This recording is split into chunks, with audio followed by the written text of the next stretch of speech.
আসসালামু আলাইকুম ভিউয়ার্স, যে যেখান থেকে আছেন আপনারা দেখতেছেন, এটাকে বলে অ্যালোভেরা।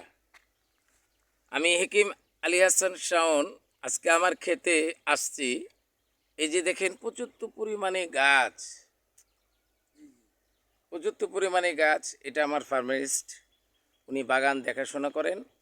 কিন্তু আপনাদেরকে অনুরোধ, দেখেন এই যে কারণ দেশ বিদেশের ভিতরে চলে যায়। আরও এর 10 বিঘা সম্পত্তির উপরে লাগানো হয়েছে হেকিম আলী হাসান শাওন স্যারের বাগান। আজকে আপনাদেরকে কথা দিয়েছিলাম যে আজকে আপনাদেরকে বাগান দেখাবো। আমার এদিকেও আরেকটা ভাই আছে। এই ভাইটা, এই যে দেখছেন, ফেসই চেনা যাচ্ছে না। এদিকে যান তো একটু। হ্যাঁ, ছবি চেনা যাচ্ছে না। না, এই ভিডিও কেটে দিতে হবে।